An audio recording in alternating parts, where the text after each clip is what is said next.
Hey, so today we're going to talk about AI and automation. Everybody's favorite topic, right? Everybody loves to talk about Chat GPT and AI and all these new tools that are out there, but no one really knows how to implement it. Well, it's not, I shouldn't say that. A lot of people know how to implement it. A lot of people have already implemented it, but for the folks who have not implemented it, I think these are some of the concerns that they have, some of the issues they've got to deal with internally in the company.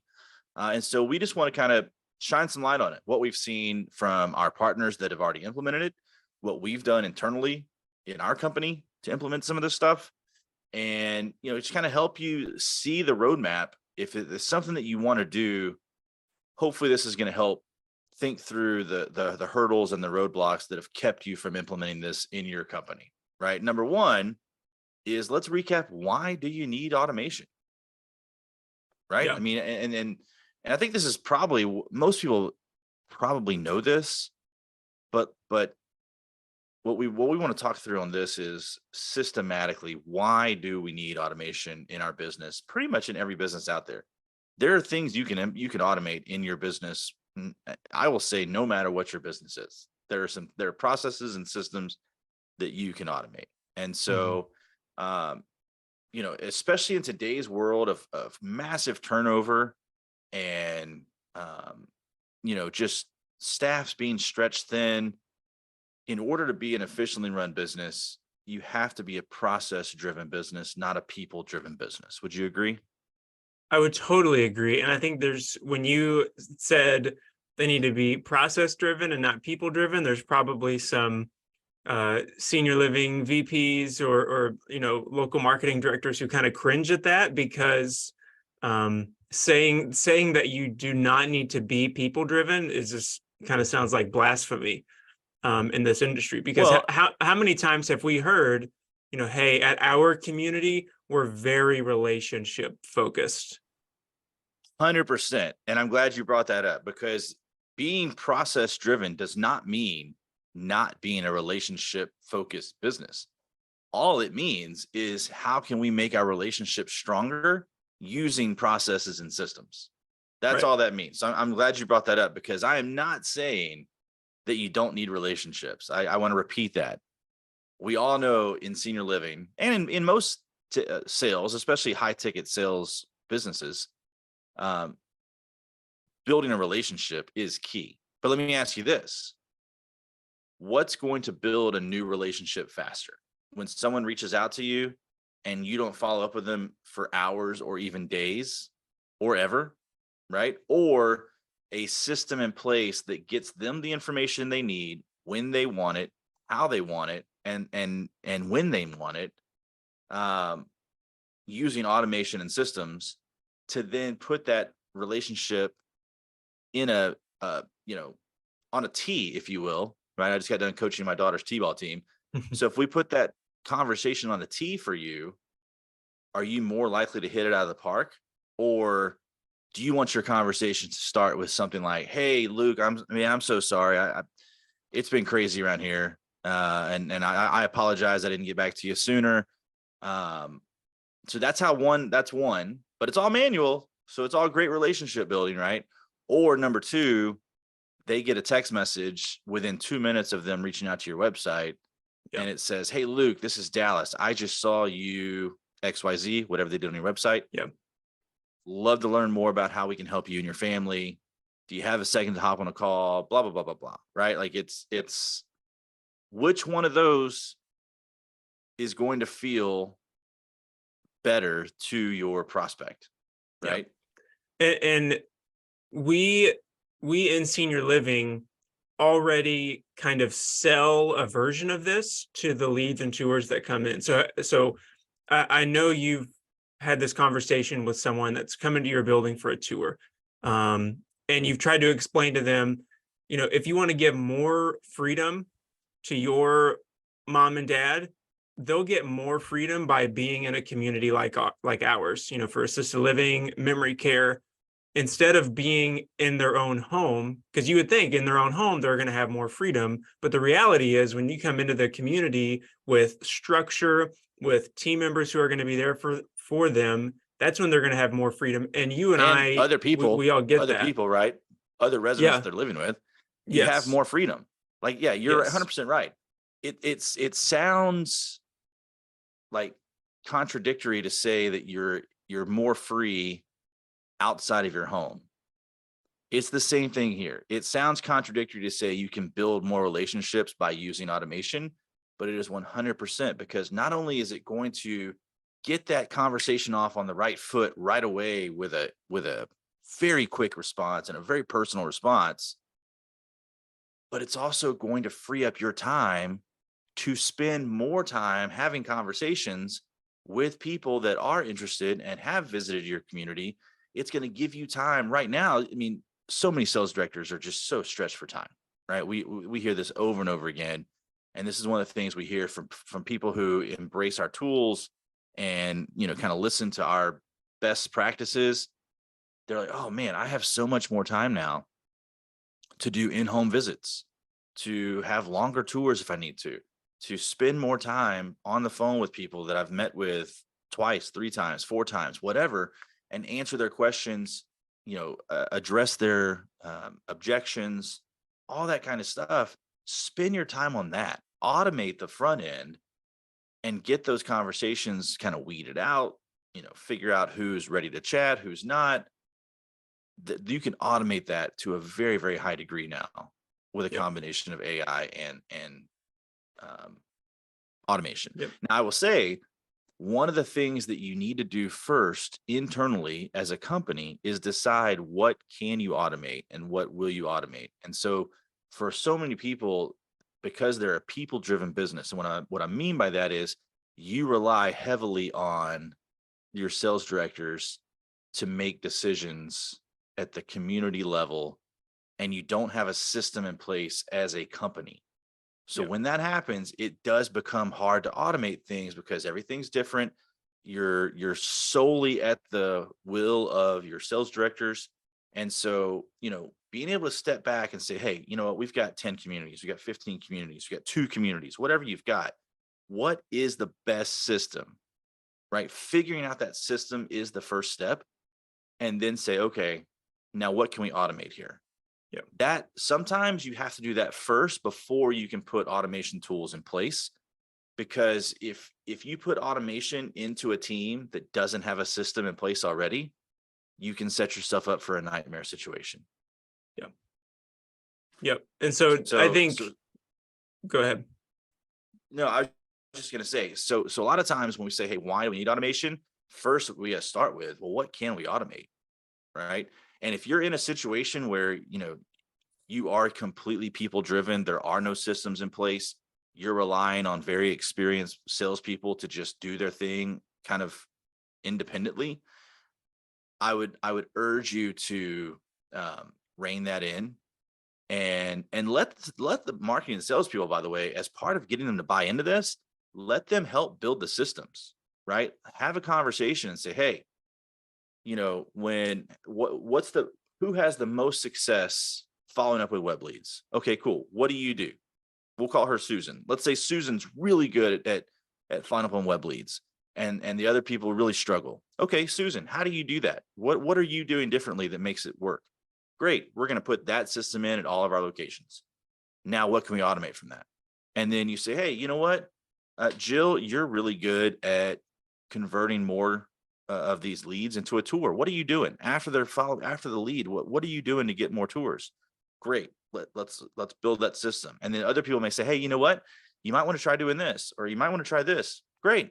Let's build the system, and then you can decide what are we going to automate. It becomes way easier to automate once you have that system. Yeah. The issue with AI and automation is that you may have one person on your team that really gets it, and maybe that's you. If you're listening to this, you're the person, you're like, okay, I get it, I understand it. But then there's a lot of people who just are against AI, and you may have a difficult time saying, hey, we're going to put in this system, we're going to have a little automation built into it, and you may get some pushback from that. So let's talk for a few minutes about how do you sell a new process that has automation to a team that may or may not want it. Yeah, I think the biggest fear, the biggest thing that people are afraid of is that automation is going to take their job. right? That, oh, you're Yeah. just trying to replace me. No, no, we're not trying to replace you. At least most, we have not worked with a community yet that has used automation or any of our tools to replace their salesperson. No, and they Hasn't can't. happened yet. They can't, Yeah. Yeah. because you can't replace the relationship building part of the sales process for senior living. I mean, I kind of jokingly said this before, and I think it's 100% true. The most unique part of selling senior living is that you're selling a high ticket item. And what I mean by that is, 40, 50, $60,000 a year or more that people don't want, right? Like, Yeah. in a perfect world for most people, they want to stay healthy, independent enough to live at home, and, pass peacefully away in their sleep in their house or something one day, right? If they could map it out. That's not the case for a lot of people. And so senior living is a much, much needed Yeah. industry. It has impacted my family multiple times. And so we are big believers in senior living. So, but it takes a unique person to be successful in the sales in senior living, right? Because you have to be able to build that relationship. So this is never going to replace that. The goal of automation and AI is to simply give you more opportunities to build more relationships, to get more move-ins. This is not to replace your job. The problem is that so many people, there's so many KPIs on your sales directors that involve their follow-up, that you have to make it very clear, hey, look, all these KPIs that we've been using before, they're going away, right? These are no longer on you. This is coming to the corporate office now. Because what we're going to do is we're going to take that off your plate, and we are going to make sure that we have a system in place for web leads, that we're going to drive more traffic to the website, have tools that turn more of that traffic into leads, and then we're going to follow up with those leads centrally for you and get them scheduled for tours. Does that sound good? None of this is going to be on your plate. What sales director would not want that? Right. I'll tell you who, actually, the sales director that's not good at closing. Well, yeah, That they that's true. they get their worth, they get their self-esteem, they get their satisfaction from their job from those tasks. Guess what? They're not in the right seat on the bus, Yep. right? For those of you that read Good to Great or whatever. Like, that's fine. Identify that and get someone in that seat that is a closer, that is a relationship builder. And guess what? They're going to love the fact that you are booking tours for them on a regular basis. Now, there may be KPIs as still in terms of community outreach, generating referrals, all that thing. I'm not saying take that away, but in terms of the web, at least, just say, hey, look, you know what? Don't worry about the fact if we get 300 leads this week and 280 of them aren't qualified. Not your problem. Yep. We just And want you to get those 20 in there. I think as the VPs of marketing and sales and the marketing and salespeople at the corporate level start to try and put in these processes. And if you're listening to this, you may already be thinking of, oh man, how am I going to put this in an XYZ community with this person or that person? And I mean, the reality is you may come across some people who, no matter what you do, they just absolutely refuse to want to do it and to buy in. And eventually you'll have to make a decision. Is this person worth kind of customizing their own location because I don't want to rock the boat and find a new person? Or is it time to move on from that salesperson because they're not going to buy into the way that you do things? Takes bold leadership sometimes. I mean, Yeah. I'm the kind of guy that I'm going to come in. If I was coming in as a new VP into a company, I'm going to identify the team players and the A players right away, and we're going to roll with them. Yeah. That's what it's going to be. I've worked in companies with folks who basically just kind of become a cancer to the company, because it's no different from a sports team, right? If for those of you that watch sports, when you have someone on the team who is a selfish player and does not buy into the team concept, you're never going to win a championship. I'm sorry, Yep. it's just not going to happen. And so I want to build championship companies, championship teams. And when I've got someone on the team that is not buying into that culture, they're gone. Yep. It is what it is. Yep. So again, I know that's a bold statement. And that's easy to say But from our seat. it is. But I'm telling you, I've been in your shoes. I've been in those companies, and find me one again, if you've got like 1 or 2 locations and you've got a closer and you just can't afford to cut them, I get it. What I'm Yep. talking about is like 10, 20 locations where that attitude permeates into all the other locations, and then you can't get anything done as a company. You can't Yep. grow effectively as a company because you're trying to manage all these different egos. It just doesn't work long term. Short term, you may not have a choice, but long term, you've got to have a plan to build a team that is cohesive and buys into all this and says, hey, we're going to build a sales engine, we're going to engineer a sales engine um, that produces results. That's Yep. what the massively successful companies, that's what they're doing. Yeah. And so, so number one, it's not going to replace their job, with the caveat of if they are a team player and are all in on building an engineered sales system.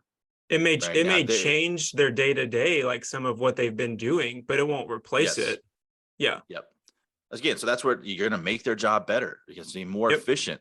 For most of these people, it's going to be more enjoyable. They're going to have more job satisfaction because you're taking away the stuff they don't like to do. A good closer like me, I love being on calls with potential partners.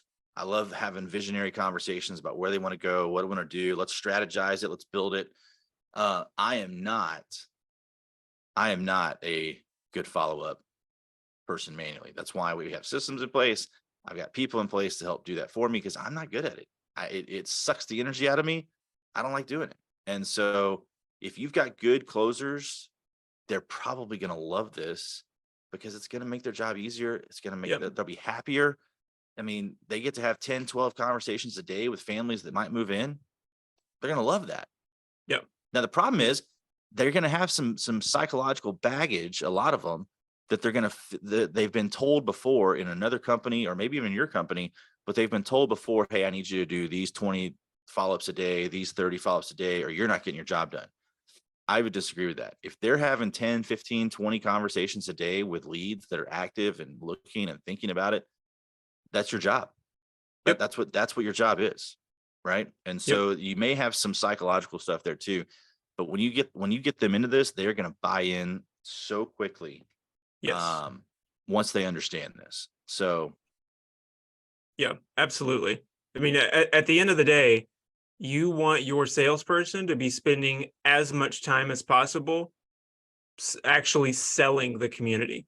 But oftentimes we see salespeople are involved with the website. They're involved with email marketing campaigns. They're involved with a bunch of other things that are not actually sales. That things yep, that don't produce sales. And we want those people doing sales in the community and nothing else. 100%. If you've got an awesome closer, I want them having at least 5 or 10 conversations with families a day. And if you're doing Yep. that, you're going to consistently generate move-ins. Yep. So I mean, again, we want to hire people. We want our partners to hire people, and we want to hire people. But if I'm sitting in the VP chair, I want to hire people who are amazing at nurturing these families, building relationships, becoming best friends with them, really positioning themselves as the guide that's going to help them solve their problem, right? Their problem is we don't know how to take care of mom and dad. We're worried about them, being at home by themselves. They're not eating. They're not taking care of themselves. They're not bathing, whatever, right? And this is the kind of assisted living stage. Obviously, independence a little different, but assisted on up the scale. How are you going to be their guide? And even independent, right? Like I tell people all the time, I wish my grandmother had moved into a community years earlier so she could start building relationships with residents, build a social circle, all that kind of stuff. And so the more that you can provide that background and that information to people, the better of a resource you're going to be. And that's the key. Hire people who are a resource to your target audience. Yeah. And create as many conversations between your target audience and that resource as you can. And that's where the magic happens. I've never articulated it that way, but that really is the magic. Have a system that generates conversations with someone on your team who is a valuable resource to those people, and you will see all sorts of numbers go up. So we've talked about why you need automation. We've talked about how do you sell it to your team? How do you get buy-in from the team? And so finally, we want to talk about how do you build something like this out? Where do you start? And the first step is really just kind of finding a good base structure. Ours, we call the move-in machine. It really kind of it cleans things up at the top of the funnel, gives you clear processes, gives the lead gives hot leads, warm leads, leads who want to tour to the salesperson, and that's really a good place to start. Well, I think that the beauty of this is great for people also that maybe you've never really built out that system. Then you can start with this, put it in there, and say, hey, you know what? We want to change this a little bit. Cool, no problem, right? So at least with ours, it's pretty flexible. If you say, hey, I want to send more text messages, or I want to send more emails, less text, what? Hey, it's up to you. We've got a cadence and a messaging um, system that is very effective, but totally understand that some companies want to do it slightly differently during onboarding. This is exactly what we do. We kind of, go back to what we talked about earlier of building out that system based on your success, um, and create something that you can take your best practices and automate it. And Yep. that's the beauty. Because until you put that system in place, you don't it's impossible to manage and know where you're losing out on leads, right? For most people, when they put in our tools on their website, number one, it's going to capture 3 to 5 times more of their traffic and turn them into leads just overnight by putting these tools on there. And then, number two, it typically is going to 5 to 10x their number of tours that they're getting from it, because not Yep. only is it going to capture more leads, it's going to help you convert more of those leads into tours. So And if it's you think, virtually impossible. if you think like, I bet Dallas is just making this up, I'll put a video link in the show notes that has one of our partners who is essentially saying exactly what Dallas is saying. So, oh, I bet Dallas is just making these numbers up. No, this is what our partners get on a Zoom call and tell us what is happening. We know it from the data Yeah. on our end, but I want you to be able to hear it, come from them, because we know you'll believe reviews and testimonials from our partners before you would believe something that we say. Yeah, it's just I've heard it now so many times. I've kind of got the numbers in my Yeah. head. I mean, it's simply 5 to 10x the number of tours, 3 to 5x the engagement, Yep. and yeah, it works. So, and again, it's virtually impossible to do it all manually. I mean, you could do it, but you're going to have somebody that's their job. You're going to pay them 50, 60, 70 grand a year to do it. And if you Yep. want to do it 24 hours a day, then that's going to be more than one person that you're going to need to do that. So odds are, without this system as well, you're missing a bunch of leads. I mean, we've talked about on podcasts before. I mean, we mystery shopped 2,500 communities last year. 48% of the time, we never heard back from them. Yeah. Right. So on average, you're probably missing out on half of your leads if you don't put the system in place. So it's just we're not in the 90s anymore. Yeah. Right, or the early 2000s even. Like you've got to run a community the way people do business now. Yeah. I mean, 20 years ago, a local sales and marketing person at a community probably could handle all of this on their own and do a good job and get to 100% occupancy, if not close to it. But now, with all of the competitors in your space and all the different options that seniors have for where they can live and the different kinds of services places offer, you can't run your sales and marketing like you ran it 20 years ago, or What? your company will be bought by someone else because you don't have good occupancy and you've got to sell. That's Well, where and, it'll and come that to. that's a great point as well. This is probably something we should have talked about as far as why you should put this in, why you should implement AI and automation. If you're a growth-minded company and you're looking to acquire additional locations, get this figured out as quickly as you can. Yep. Because there are thousands of communities out there that are not using it, or they haven't figured out how to use it. And you can literally put this system in place and recreate it anywhere overnight. Like Yep. right, you can acquire struggling locations, put your systems in place, and either just keep building your portfolio or take something that's at 40% occupancy, get it to 85% occupancy and flip it. Yep. Right. Like if you're, you know, portfolio minded, you've got to have these systems in place, Yep. because it's going to be a game changer for you. The other thing too, you're talked about, this is not the, it's not running the same way that it did 20 years ago. The people you're selling to also don't think like the people that you sold to 20 Yeah. years ago think, Yeah. right? Your adult children and even a lot of your seniors that are looking at independent living, they expect a certain level of good automation, right? They're shopping on Amazon. They're doing curbside pickup at grocery stores. All of those things have massive amounts of automation that they are now programmed for. And I'll tell Yep. you the other thing is that what they're used to now and what they're going to be used to and accepting in a year from now, and especially in 5 years from now, the level of automation that's going to be happening in everyone's day-to-day life in that window, in that time span, is going to increase exponentially. Yep. And so you've got to have these systems in place or you're going to get crushed. Yeah.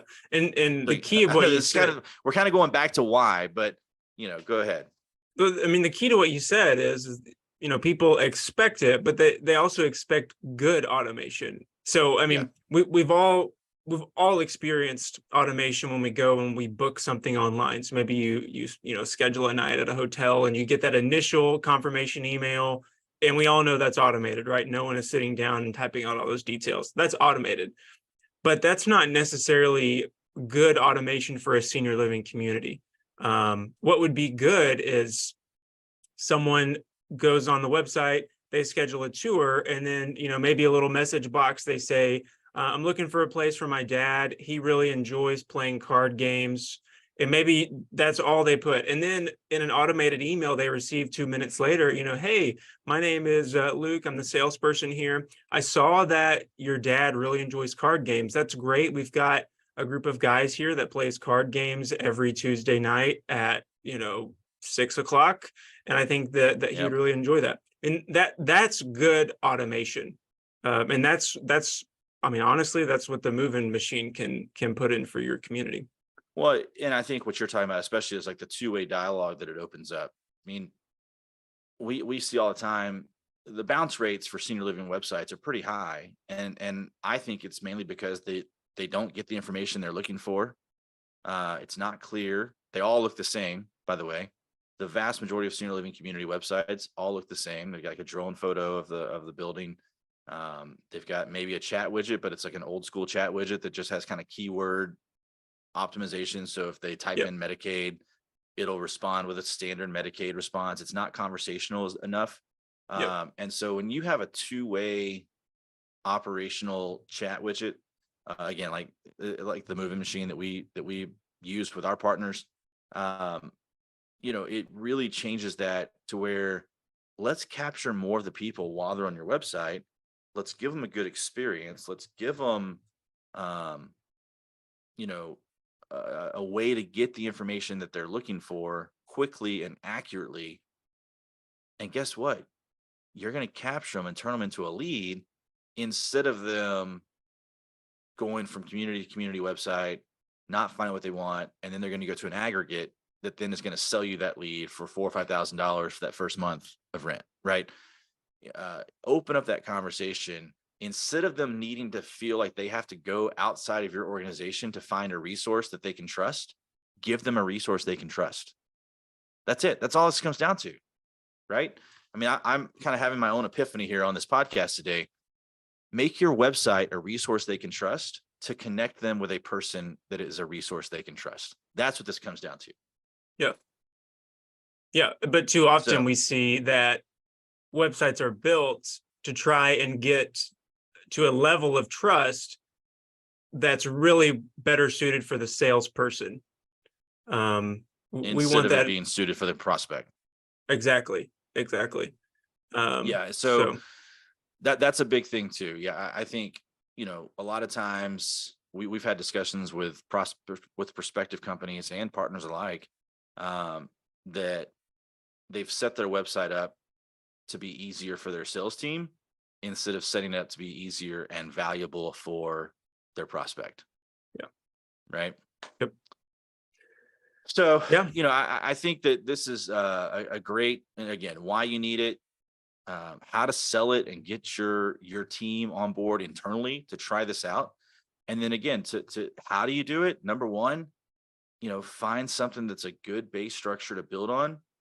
I think that the key is having the right calls to action on the website is critical. So find a tool that can capture more of that audience. And then, one of the biggest ways to do that is, build something out or use something like the move-in machine that can create a two-way dialogue. Put something on your website that turns your website into a resource. Make your brand known as a resource, right? Like I'm not trying to sell you in our community. I'm just telling you, hey, I've helped hundreds of families just like yours. I can probably answer your questions. If Yep. after I answer your questions, you want to come in and visit, let's do it. I'm not here to sell you anything.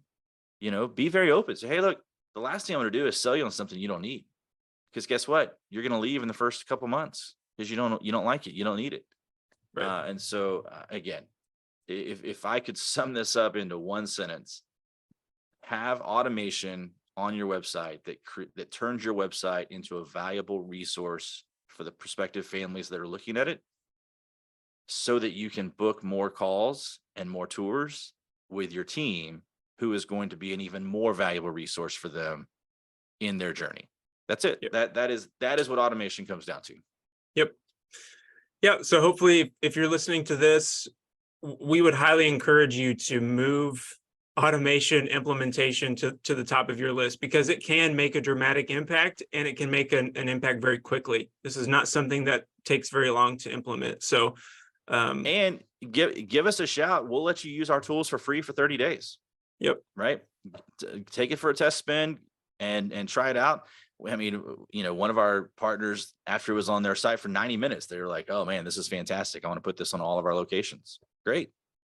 Yep. Like it literally works that fast if you've got traffic. Yep. Right. All right. Enjoyed it. Dallas, have a great Very week. good.